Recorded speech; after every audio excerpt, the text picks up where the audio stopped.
High বন্ধুরা, কেমন আছো সবাই? আশা করি সবাই ভালো আছো। বন্ধুরা দেখো, আজকে একটি খুব গুরুত্বপূর্ণ ভিডিও নিয়ে তোমাদের সামনে হাজির হয়েছি। দেখো বন্ধুরা, আমরা তো দোকানদারি করি। এবারে আমারও অনেক সময় ইচ্ছা হয় যে দোকানে আরও একটু বেশি যদি ইনকাম হতো। তো এটা আমাদের অনেক সময় ইচ্ছা হয়, কিন্তু সংসারের পরিস্থিতির চাপে হোক বা অন্য কিছু চাপে হোক না কেন, যে আমাদের যে ইনকামটা না বিভিন্ন জায়গায় খরচ হয়ে যায়। তো সারা মাসে যা ইনকাম করলাম বা প্রতিদিন যা ইনকাম করলাম, যেখানে হোক না যেখানে, খরচ এমনভাবে হয়ে যায় না, দেখা যাবে মাস ফুরলে আমাদের এমন কিছু হাতে কিছু থাকে না। কারো হয়তো সংসারে কোনো চাপ আছে বা অন্য কোনো চাপ আছে, এরকম হয়ে হয়ে যে যা ইনকাম করি বেশিরভাগ টাকাটা এদিক ওদিক খরচ হয়ে যায়। তো এইবারে আমাদের কি হয় যে যখন তখন মনে হয় যে একটু বেশি টাকা ইনকাম করব। তো বেশি টাকা ইনকাম মানে আমাদের একটা বেশি টাকা ইনভেস্ট করে কিছু আমাদের বেশি উপার্জন করতে হবে, তাই তো না? তো আজকের এই ভিডিওতে তোমাদের যে একটু বেশি টাকা কিভাবে ইনকাম করা যায়, মানে কি বলতে চাইছি যে আমার কিছু ইনভেস্ট যে করব, আমি তোমাদের একটা পথ দেখিয়ে দেবো জাস্ট এইটা। তো কিভাবে করতে হবে সেটা তোমাদের আমি বলে দেবো।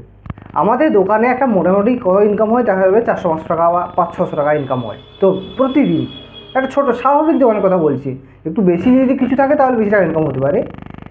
তো এইটাকে যখন আমি 1000 টাকায় কনভার্ট করব, তার জন্য আমাকে অনেক কিছু আমাদের জিনিস এখানে অ্যাড করতে হবে।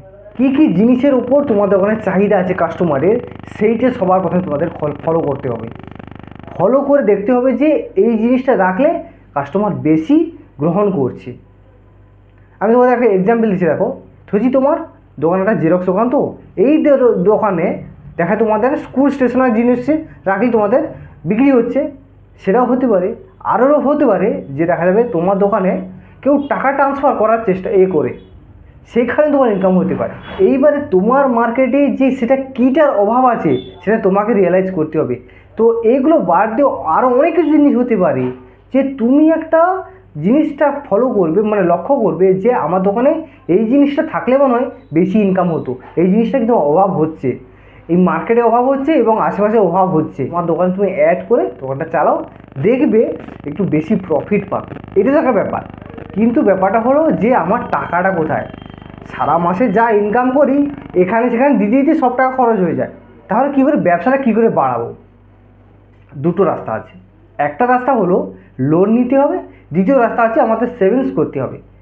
সেভিংস করার কথা যদি আমি বলি তাহলে কি হয়, মানে আমার যা ইনকাম হলো 100 টাকা করে বার করে নেবো, হলে মাসে 3000 টাকা, এক বছরে তাহলে আমার 36,000 টাকা। সেটা নিয়ে তুমি স্টার্ট করতে পারো, এটা একটা করতে পারো।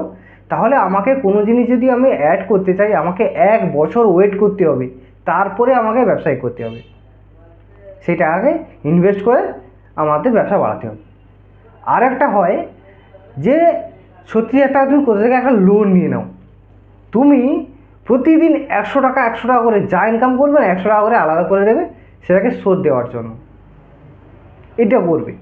এইটা করলে কি হবে যে এককালে তুমি যদি টাকা পেলে, পুরো যা যা লাগবে পুরোটাই তুমি দোকানে ইনভেস্ট করো।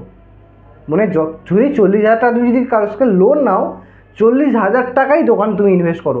এদিক ওদিক 1 টাকাও তুমি এদিক ওদিক করবে না। তাহলে কি হয় যে তুমি টাকাটা ইনভেস্ট করছো, তাহলে দোকান তোমার যথেষ্ট সামগ্রী বাড়বে, ইনকাম বাড়বে, টাকা চলে আসবে, সেই টাকা থেকে তুমি টাকা শোধ দেবে। তো এইভাবে করলে আমার মনে হয় না খুব ভালো হয়। এবারে যারা কি করে যে টাকা লেনদেন করে না, তারা 36,000 বা 40,000 টাকা হবে না, তাদের একটু অ্যামাউন্ট বাড়াতে হবে। যদি এই অ্যামাউন্ট বাড়িয়ে যদি তোমরা কাজটা করো না, দেখা যাবে তোমার প্রতিদিন যে টাকা প্রফিট হচ্ছে সেখান থেকে তোমার মানে ওই যে টাকা শোধ দিয়েও তোমার দেখা যাবে আরও তোমার টাকা থেকে যাবে, অনেক টাকা তোমার থেকে যাবে। ব্যবসাটাকেও ধরে নেবে, অনেক টাকাও থেকে যাবে, লোকের লোনও শোধ হয়ে যাবে 1 বছরের মধ্যে সমস্ত কিছু। মানে তুমি 1 বছর যদি ঠিকঠাক পরিশ্রম করবো, প্ল্যানিং মাফিক যদি চলো না, তাহলে তোমার দোকানে অনেক যথেষ্ট ইনকাম হবে। আমরা ছোটোখাটো ব্যবসায়ীরা এইটার জন্য সবচেয়ে বেশি মার খাই যে আমি সঠিকভাবে টাকাকে ইউজ করতে পারি না, বা টাকা নিয়ে এসে এদিক ওদিক খরচ হয়ে যায়। এটা করলে হবে না। টাকা একদম নিয়ে আসতে হবে, পুরো দোকান পুরোটা ইনভেস্ট করে দিতে হবে, দিল দেখবে অবশ্যই দোকান ডেভেলপ হবে। তো আজকে ভিডিওতে তোমাদের এটাই বোঝানোর ছিল। তো এই ভিডিওটি যদি ভালো লাগে অবশ্যই লাইক করো, এবং কেউ চ্যানেল নতুন থাকো চ্যানেলটা সাবস্ক্রাইব করে পাশের বেল আইকনটা অনেক রাখো। ধন্যবাদ, দেখা হচ্ছে পরবর্তীতে।